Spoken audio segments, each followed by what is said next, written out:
بسم اللہ والحمد للہ والصلاۃ والسلام علی رسول اللہ۔ حضرت لقمان کی نصیحتوں کے حوالے سے ہمارا مطالعہ جاری ہے۔ سورہ لقمان کے دوسرے رکوع کے اندر اللہ جل شانہ نے 8 آیات کے اندر حضرت لقمان کی 8 نصیحتوں کا تذکرہ کیا ہے۔ ان میں سے پہلی نصیحت ہم پڑھ چکے ہیں۔ یہ نصیحت حضرت لقمان نے اپنے بیٹے کو کی تھی کہ اے میرے بیٹے، اللہ کے ساتھ کسی کو ہرگز شریک نہ ٹھہرانا۔ اللہ کے حق کے بعد جو دوسرا سب سے بڑا حق بنتا ہے انسانوں کے اوپر، انسانوں کے لیے، وہ والدین کا ہے۔ اب کسی بھی ایک معقول آدمی، ایک شریف النفس آدمی کے لیے یہ مناسب محسوس نہیں ہوتا کہ وہ اپنی اولاد سے خود کہے کہ میرا احترام کرو۔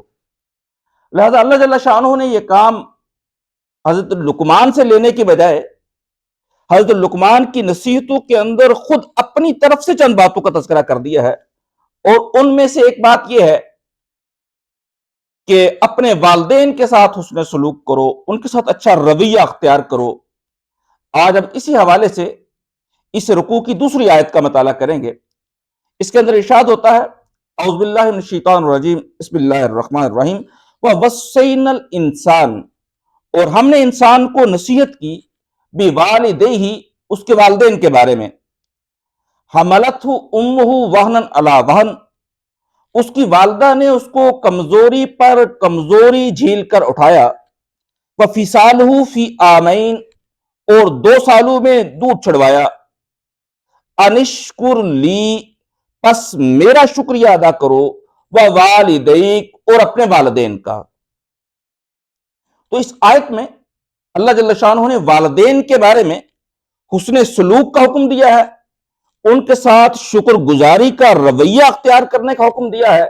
لیکن ایک خاص بات ہے یہاں پہ کہ جو خدمات گنوائی ہیں، جو احسانات گنوائے ہیں، وہ صرف والدہ کے گنوائے ہیں۔ والدہ کے لیے 3 الفاظ آئے ہیں، وَوَصَّيْنَا الْإِنسَانَ بِوَالِدَيْهِ، ہم نے انسان کو وصیت کی کہ والدین کے ساتھ اس نے سلوک کرے۔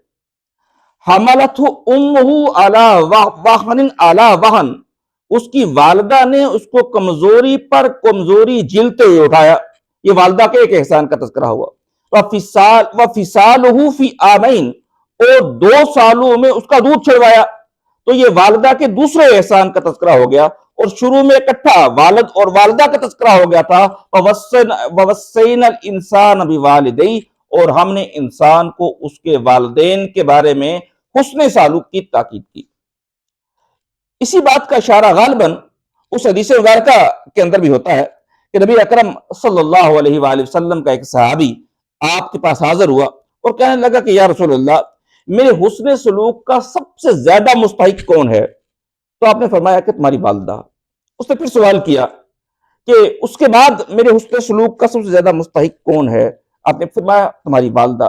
تیسری دفعہ بھی یہی جواب دیا کہ تیری والدہ، اور چوتھی دفعہ تذکرہ کیا کہ تیرا والد۔ وہ والدہ کا حق والد کے مقابلے میں 3 گنا ہے۔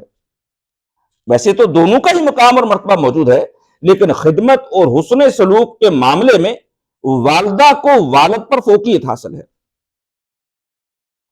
اور نبی اکرم صلی اللہ علیہ وآلہ وسلم کا یہ ارشاد گرامی بھی بڑا معروف ہے کہ جنت ماں کی قدموں تلے ہے، اور والد کا مقام نبی اکرم صلی اللہ علیہ وآلہ وسلم نے یہ بیان کیا کہ والد کی رضا میں تمہاری رضا ہے۔ تو گویا ان دونوں ہی کے ساتھ ہمیں حسن سلوک کرنا ہے، اور اس اعتبار سے قرآن مجید 4 مقامات پر جہاں کہیں اپنے حقوق کا تذکرہ کرتا ہے، وہیں پہ ساتھ ہی والدین کے حقوق کا بھی تذکرہ کرتا ہے۔ یعنی اپنے حق عبادت کو اللہ گنواتے ہیں، اور اس کے بعد والدین کے حق کو گنتے ہیں۔ قرآن مجید کے اندر 5 مقامات کے اوپر اللہ اور والدین کے حقوق کا اکٹھے تذکرہ ہوا ہے۔ وہ اس بات کے ذریعے سے زور دیا گیا ہے کہ انسان دنیا کے ساتھ بہت سے تعلقات نبھاتا ہے، دوستوں کے لیے بہت سی قربانیاں کرتا ہے، پڑوسیوں کے لیے بہت سی قربانیاں کرتا ہے، عام مخلوقات کے لیے بہت سی قربانیاں کرتا ہے، اپنے آفسز کے اندر، ورک پلیسز کے اوپر دوسروں کے ساتھ اچھا رویہ اختیار کرتا ہے، لیکن اچھا رویہ، خدمت، اس کا سب سے زیادہ مستحق انسانوں میں سے اس کے والدین ہیں۔ اور ایک شخص نبی اکرم صلی اللہ علیہ وسلم کے پاس حاضر ہوا، کہنے لگا کہ یا رسول اللہ میری والدہ فوت ہو چکی ہیں، تو میں یہ مقام جو حدیث کے اندر بیان ہوا ہے کہ والدہ کی خدمت کرنی چاہیے، میں کیسے حاصل کر سکتا ہوں؟ تو نبی اکرم صلی اللہ علیہ وآلہ وسلم نے پوچھا کہ کیا تمہاری خالہ زندہ ہے؟ تو انہوں نے عرض کیا کہ یا رسول اللہ خالہ زندہ ہے۔ تو آپ نے فرمایا کہ تم اپنی خالہ کی اگر خدمت کر لو گے تو تمہیں ویسا ہی ثواب ملے گا جیسے والدہ کی خدمت کرنے سے ثواب حاصل ہوگا۔ اسی طرح ایک اور حدیث مبارکہ کا مفہوم ہے، ایک شخص ہے وہ یہ پوچھتا ہے کہ یا رسول اللہ کیا میرے والد کے چلے جانے کے بعد، والدین کے چلے جانے کے بعد بھی ان کے حقوق میرے اوپر قائم رہیں گے؟ تو آپ نے فرمایا ہاں، جو ان کے رشتہ دار ہیں، جو ان کے دوست احباب ہیں، تم ان سے اچھا سلوک کرو، جیسے تمہارے والدین اپنے دوستوں کا، رشتہ داروں کا خیال رکھتے تھے، تم اسی طریقے سے ان کا خیال رکھو۔